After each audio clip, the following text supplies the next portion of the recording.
What a scenic beauty. ಅಬ್ಬಬ್ಬಬ್ಬ.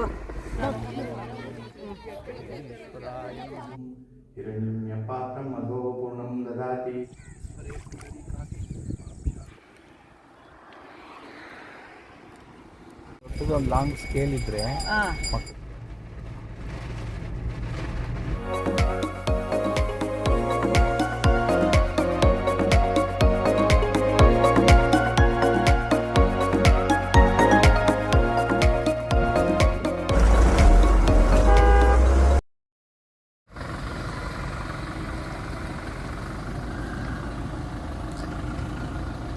ಪ್ರೀತಿಯ ಬಂಧುಗಳೇ, ನೀವೆಲ್ಲ ಹೇಗಿದ್ದೀರಿ? ನಾನಂತೂ ತುಂಬಾ ಚೆನ್ನಾಗಿದ್ದೀನಿ. ನಾನು ಶ್ರೀಧರ್ ಶರ್ಮಾ, ಸಿರಿಗನ್ನಡ ಸುದ್ದಿವಾಹಿನಿ ಯೂಟ್ಯೂಬ್ ಮೂಲಕ ನಿಮಗೆ ಚಿರಪರಿಚಿತನಾಗಿರೋನು. ನನಗೆ ಬಹಳ ದಿನಗಳಿಂದ ಒಂದು ಆಸೆ ಇತ್ತು ಕಣ್ರಿ. ಏನಂದರೆ ಈ ದೇಶವನ್ನು ಸುತ್ತಬೇಕು, ಅದರಲ್ಲಿ ಇರುವಂಥ ಕೆಲವೊಂದು ವಿಶೇಷ ಮಾಹಿತಿಗಳನ್ನು ನಿಮಗೆ ತಿಳಿಸ್ಬೇಕು. ಅದು ತುಂಬ ಇನ್ಫಾರ್ಮೇಟಿವ್ ಆಗಿರಬೇಕು, ಅಷ್ಟೇ ಎಂಟರ್ಟೈನ್ಮೆಂಟ್ ಆಗಿರಬೇಕು ಅನ್ನೋಂಥ ಒಂದು ಉದ್ದೇಶದಿಂದ ಒಂದು ಯೂಟ್ಯೂಬ್ ಚಾನಲನ್ನು ಪ್ರಾರಂಭ ಮಾಡಬೇಕು ಅಂದ್ಕೊಂಡಿದ್ದೆ. ಅದು ಈಗ ಕೈಗೂಡ್ತಾ ಇದೆ ನೋಡಿ. ಅದೇ ಅಟ್ 60 ಆಗಿ ನಿಮ್ಮ ಮುಂದೆ ಬರ್ತಾ ಇದೆ. ನಾವು 60ರ ದಶಕದಲ್ಲಿ ಹುಟ್ಟಿರುವಂಥವ್ರು, ವಯಸ್ಸು ಕೂಡ 60 ಆಯಿತು. ಅದರಲ್ಲೂ ಈ ಅಟ್ 60 ಯಾಕೆ ಅಂತ ಹೇಳಿದ್ರೆ, ಈ 60ರ ವಯಸ್ಸಲ್ಲೂ ಕೂಡ ಪ್ರಯಾಣ ಮಾಡುವಂಥದ್ದು ಒಂದು ಸಾಹಸವೇ ಅಲ್ವಾ? ಅದಕ್ಕಾಗಿಯೇ ಇದನ್ನು ಅಟ್ 60 ಅಂತ ಹೇಳಿ ಕರಿತೀನಿ. ಇಲ್ಲಿ 80 ಅಂತ ಇದೆಯಲ್ಲ, ಅಟ್ ಅಂತ, ಅದು ಅಡ್ವೆಂಚರಸ್ ಟ್ರಾವೆಲರ್ ಅನ್ನೋಂಥ ಒಂದು ಅರ್ಥವನ್ನು ಕೊಡುತ್ತೆ. ಹಾಗೆ ಇಲ್ಲಿನ ಒಂದು ವಿಶೇಷತೆಗಳ ಬಗ್ಗೆ, ಹಾಗೆ ಸಣ್ಣ ಸಣ್ಣ ಹಳ್ಳಿಗಳಲ್ಲೂ ಇರುವಂಥ ಒಂದು ಸಂಸ್ಕೃತಿಯ ಬಗ್ಗೆ, ಅವರ ಆಚಾರ ವಿಚಾರಗಳ ಬಗ್ಗೆ ತಿಳಿಸ್ಬೇಕು ಅನ್ನುವಂಥದ್ದು ನನ್ನ ಆಸೆ. ಅದಕ್ಕಾಗಿಯೇ ನಾವು ಈ ಪ್ರಯಾಣವನ್ನು ಆರಂಭ ಮಾಡಿದ್ದು ಈ ಸಂಕ್ರಾಂತಿಯ ಪರ್ವಕಾಲದಲ್ಲಿ. ಎಲ್ಲಿ ನೋಡಿದ್ರೂ ಕೂಡ ಸಂಕ್ರಾಂತಿಯ ಸೊಬಗು ಎದ್ದು ಕಾಣಿಸ್ತಾ ಇದೆ ನೋಡಿ. ಅದರಲ್ಲೂ ತಮಿಳುನಾಡಿನಲ್ಲಿ ಬಹಳ ವಿಶೇಷವಾಗಿ ಸಂಕ್ರಾಂತಿಯನ್ನು ಆಚರಣೆ ಮಾಡುವಂಥವ್ರು. ಎಲ್ಲಿ ನೋಡಿದ್ರೂ ಕೂಡ ಬಣ್ಣ ಬಣ್ಣದ ರಂಗೋಲಿಗಳಿದೆ, ತಳಿರು ತೋರಣಗಳಿದೆ, ಬೀದಿ ಬೀದಿಗಳಲ್ಲಿ ಕಬ್ಬು, ಹೂವು, ಹಣ್ಣು ಪ್ರತಿಯೊಂದನ್ನು ಕೂಡ ನಾವು ಗಮನ ಇಟ್ಟು ನೋಡಿದ್ರೆ ಈ ಹಬ್ಬದ ವಾತಾವರಣ ನಮಗೆ ಕಂಡುಬರುತ್ತೆ.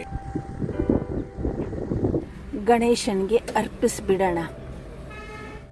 ಹಾಗೆ ದಾರಿ ಮಧ್ಯದಲ್ಲಿ ತಾವರೆ ಕೊಳಗಳು ಬಹಳ ವಿಶೇಷವಾಗಿ. ನೀವು ಬಿಲೀವ್ ಮಾಡ್ತಿರೋ ಇಲ್ವೋ, ತಾವರೆ ಹೂವೇನೆ, ಎಲ್ಲಿ ನೋಡಿದ್ರೂ ತಾವರೆ. ನನಗೆ 2 ಕಿತ್ಕೊಟ್ರು ನೋಡಿ.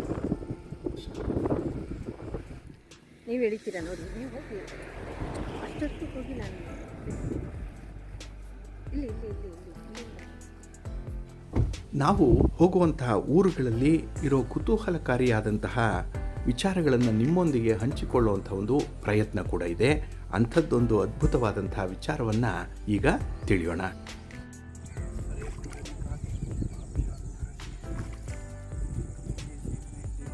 ತಿರುನಲ್ವೇಲಿ ಹತ್ರ ಒಂದು ವಿಶೇಷವಾದಂಥ ಒಂದು ದೇವಸ್ಥಾನ ಇದೆ.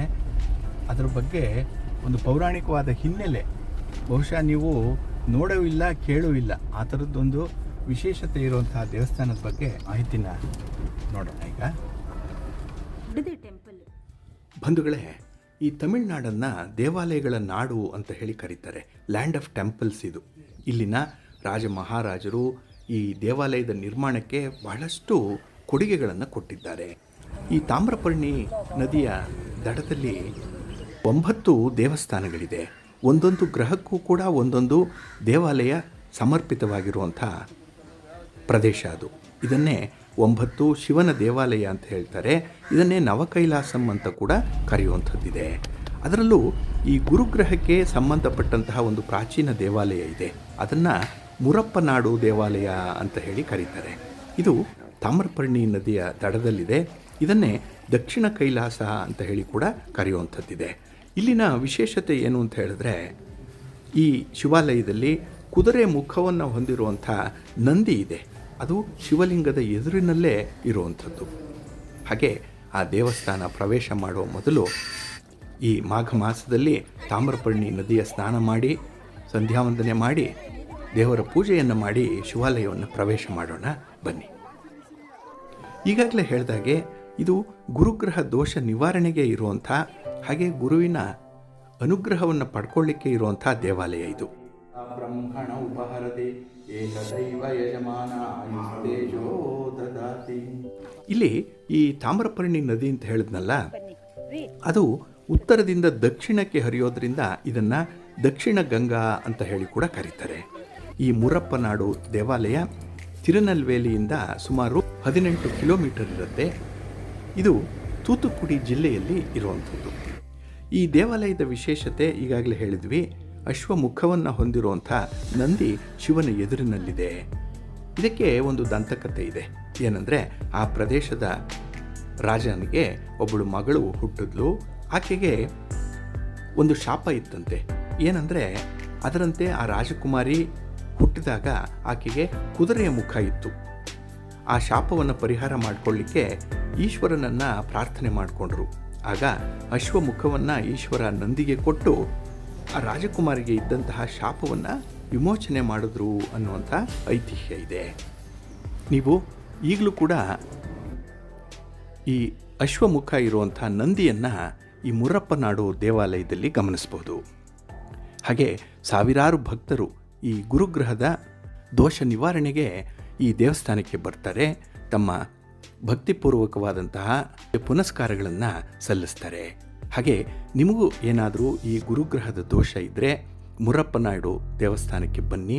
ಇಲ್ಲಿ ಭಗವಂತನನ್ನು ದರ್ಶನ ಮಾಡಿ ದೋಷ ನಿವಾರಣೆ ಆಗುತ್ತೆ.